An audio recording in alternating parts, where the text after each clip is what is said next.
Hello and welcome to this 10th edition of the Lowdown, the official Download Festival TV show with me, Bees. We're only a few weeks away from the biggest rock throwdown of the year. That's right, June 14th is just around the corner. Download Festival creeping up on us, isn't it? Let's hope the man upstairs, or downstairs if you like ancient wisdom and ghost and all that, is saving the sunshine for us that weekend.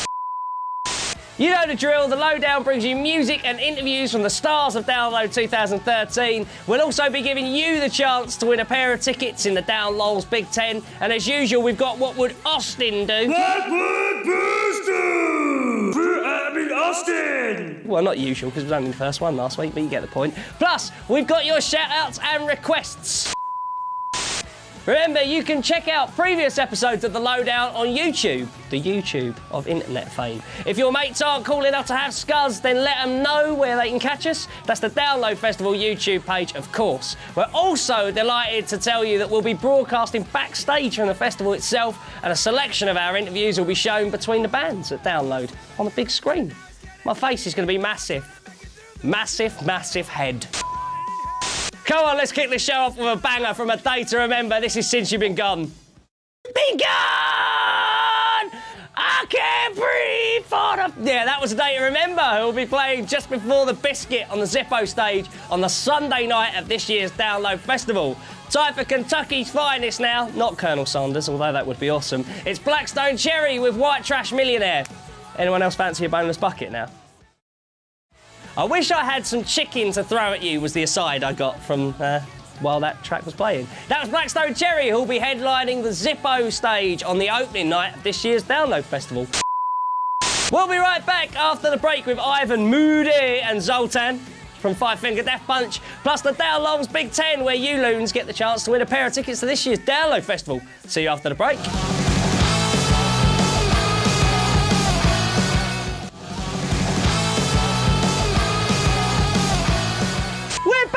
Because you missed us, obviously. You are, of course, watching The Lowdown with me, Bees.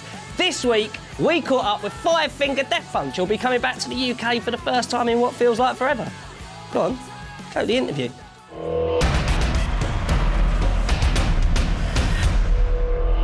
Bees on The Lowdown with Five Finger Death Punch, Ivan and Zoltan. Was it something we said, something we did? How comes you haven't been here for so long? That's actually, wow. I don't even know how to answer that. Yeah, you know, we kind of concentrated on the US for a while. That was the whole idea that we didn't want to spread thin.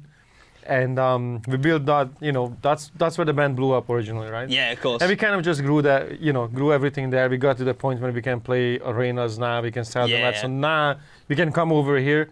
If we are missing a little bit from the US, then the fans will still stay around because now we have enough of them.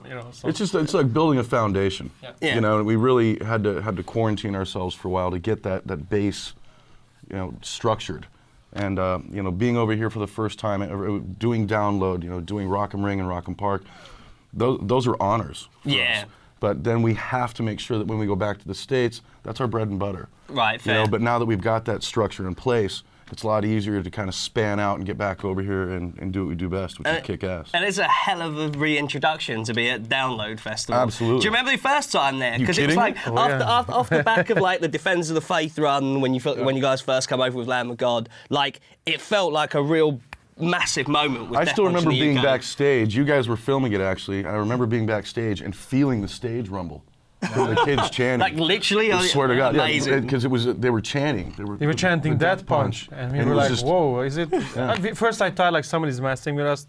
They put it through the PA. Yeah. No. And we'll walk on stage. I'm like, "Holy!" Yeah, it was great. Two words really stand out from that show: crowd surfing.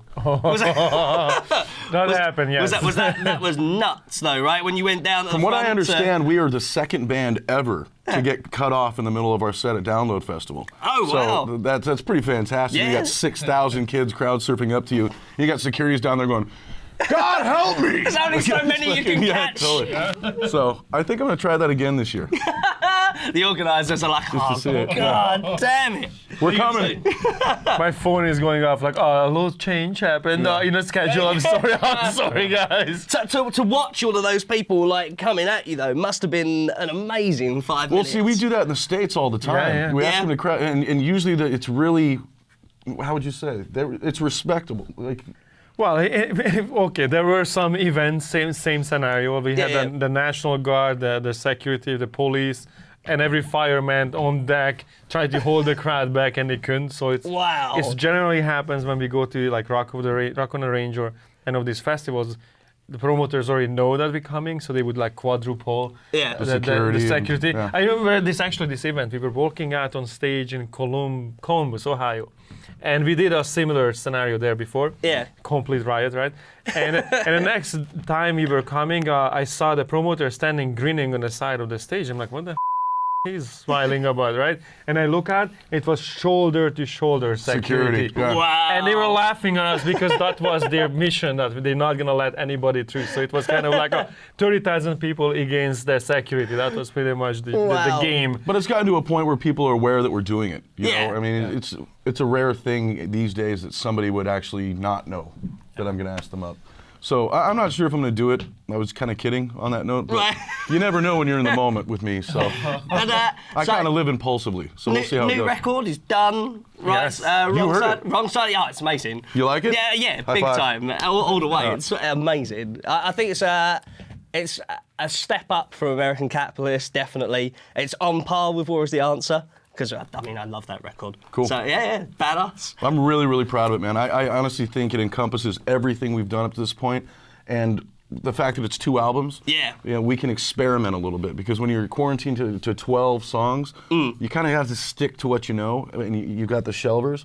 But since we have 25, 26 tracks, it gives us a little bit of room to experiment and do some stuff that's different. Kind of lift it up from the last one. I'm really glad you like it, man. Seriously, I'm proud. And is music going straight into the set as well? Absolutely. No messing around. We're going to hear new songs at Download. Got my word on it. Amazing. More from Senor Moody and Zoltan later in the show, and they'll be back to answer your questions. If you don't know already, the place to check out who's coming in next and submit your questions is the Scuzz Facebook page, obviously. Address down here. Speaking of which, our digital loony bin have been busy submitting answers to this week's big question. It's the Dowlol's Big 10. This week, we wanted to know your best campsite name. We've handpicked 10 great answers, but only one can win a pair of tickets to this year's Download Festival. Let's go. Number 10, Jan Davis says sites for sore eyes. I like site, not campsite. Number 9, Kirsty Jane Smith says Camp Wiggly Wiggly Wig Wig Wiggly Wig Wig Wiggly Woo. Yes, one take. Number 8, Franks Moore says Camp David. Partridge reference, lovely stuff. 7, Jamie Walker says Band Camp, because there was this one time at Band Camp. Number 6, Joe Stannard says 664, the neighbour of the beast. 5, Sam Stewart says 4 King Lunatics. Are they going to bleep me for that? Do you reckon? No? Touch. Number 4, Alexander Harrison says Mine Hurts Tent. 3, Scotty Haslow says Camp Surbat. Say it fast, it makes more sense.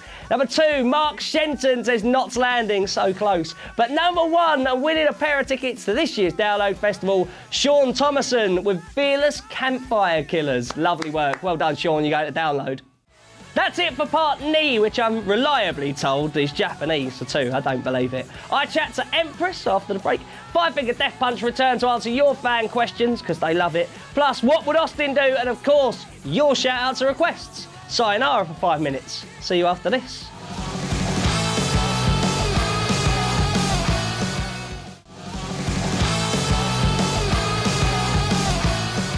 Welcome back to the Lowdown, the official Download Festival TV show, right here on Scuzz with me, Emperor Chung. I mean bees, obviously. I'm not Emperor Chung, I'm not worthy of that. Still to come on the show, Five Finger Death Punch, answer your questions, what would Austin do, plus your requests and shout-outs. Right now, it's time for a nice thick slice of Empress.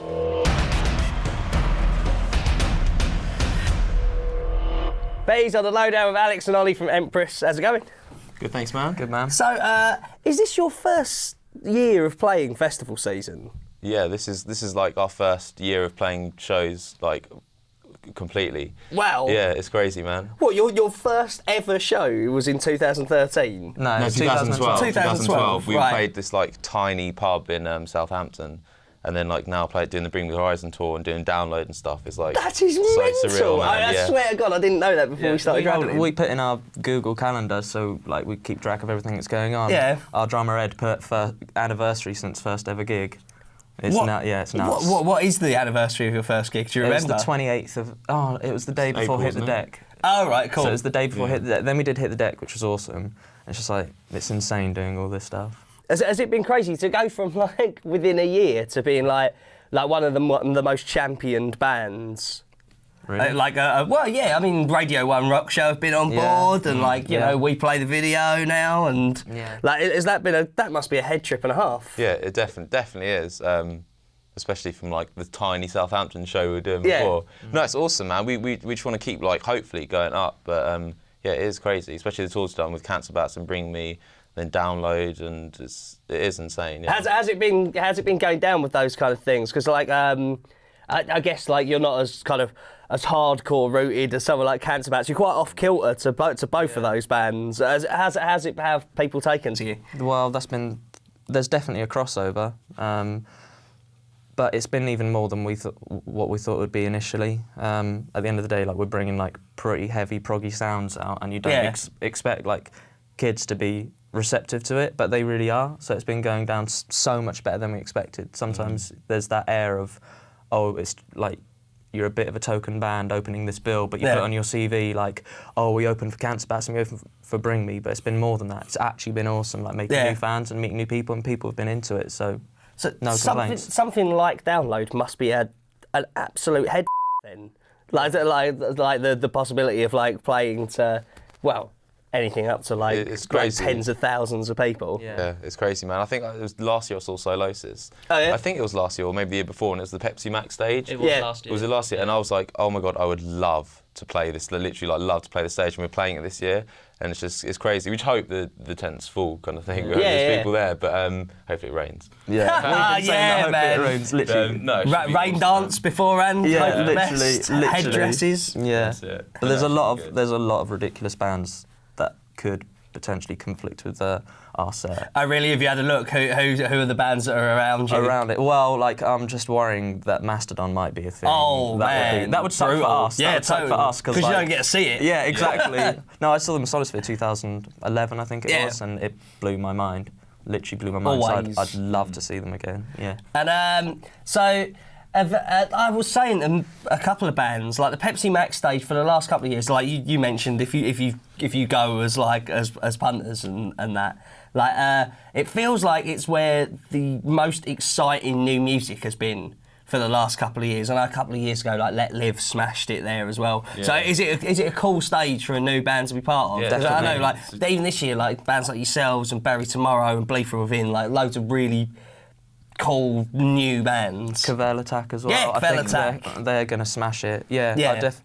I don't think it's any surprise that like when you walk into the Pepsi Max tent and you feel the vibe as soon as you get in there, and there's no wonder why all these awesome bands are playing there. So it's sweet to be playing that tent. If we could choose one, we would have definitely chosen that tent as our first festival experience. Rad. Like it's massive. It's just got an awesome vibe in there, so can't wait to smash it. When was the first time that you'd been to Download, like, as fans? I think last year was the first time. Yeah. Last time was the first time. Because I was always Reading Festival for like years, and then I got bored of it. Then we went to Sonosphere, and so obviously Sonosphere's not going anymore. That's when we saw Mastodon, and we were like, they're insane. Mind blown. Yeah. And then Download last year, and that's the first time. But it was awesome, such a good festival, such a good vibe, the whole festival. Yeah. What was the best thing you saw over the weekend? Last year? Yeah. Who was headlining? It was Black Sabbath, And Metallica and The Metallica as well. Prodigy. Oh yeah, we saw Metallica, unreal. Yeah, But like the Metallica. 9th or 10th time seeing them, so... Amazing. What day are you playing? Saturday. Saturday, Pepsi Max stage. Keep an eye out. Cheers for your time. Deeper in Disguise. Time for the fan questions you sent in for Ivan and Zoltan from Five Finger Death Punch. Remember to head over to Scuzz's Facebook page to see who's in next for your questions. Right now, Zoltan. And the moody one. He's not moody, he's nice.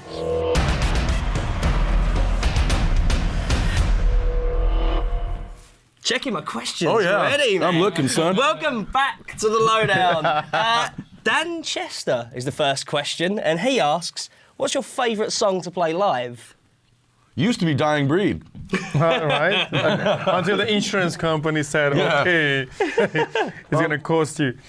I mean, I've got so many, dude. I used to love playing Ashes. I mean, I love our sets. We've always swapped it out and tried to keep it fresh for ourselves. White Knuckles is a great one. I'm gonna say these days, man, that's hard.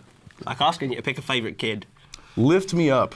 Ah, straight in. Yeah, absolutely. The Halford track. That's my new favorite. I Killer. absolutely love it, man. Josh Crawley says, why do you talk about America inventing heavy metal in the Pride when it's very clear that Black Sabbath are from England? Wow. What did he ask? I never said that America invented heavy metal.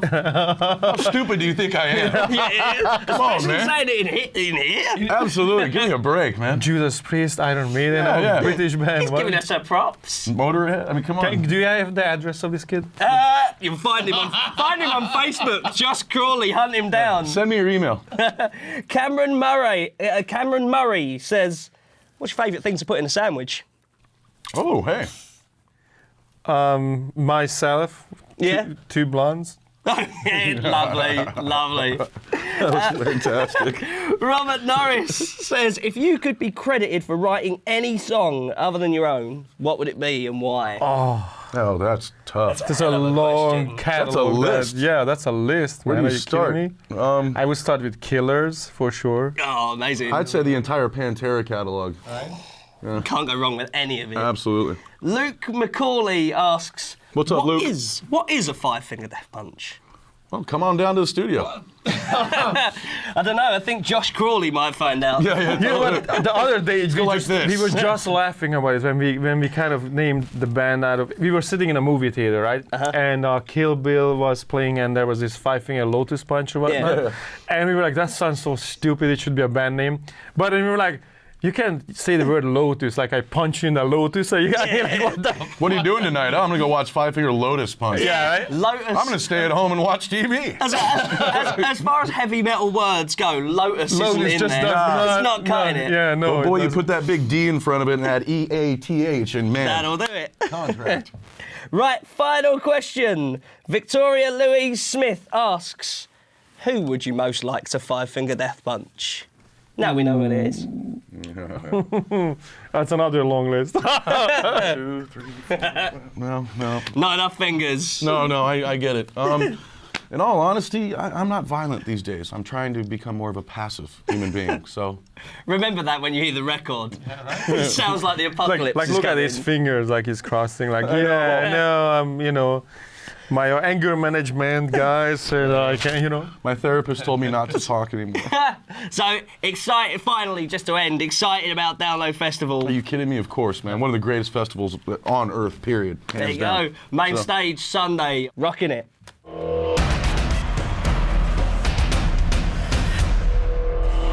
Cheers, Five Finger Munch Bunch. Yes, it's time for What Would Austin Do? What would Bruce do? Austin! Rise to Remain's Austin Dickinson is now given a set of scenarios, and we want you to guess which option he goes with. This week, we prepared this deep and meaningful question for him. Would you rather have a voice like a parrot or ears like an elephant?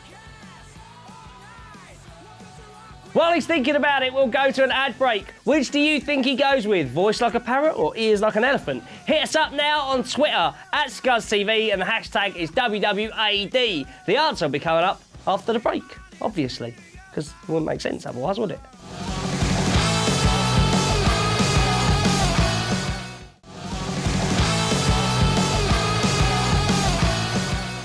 Welcome back to the final part of the Lowdown. Earlier, we asked Austin Dickinson if he would rather have a voice like a parrot or ears like an elephant. You've had your say on Twitter, but here's what Austin would actually do. Voice like a parrot, probably. Yeah? I could still be in silent movies or something like that. There. Or, but I mean, at the same That'd be the time... end of the band. Well, Could you be say metal that. with a voice like a I don't parrot? know, like, when you kind of get existentialist about it, screaming in itself is kind of mental.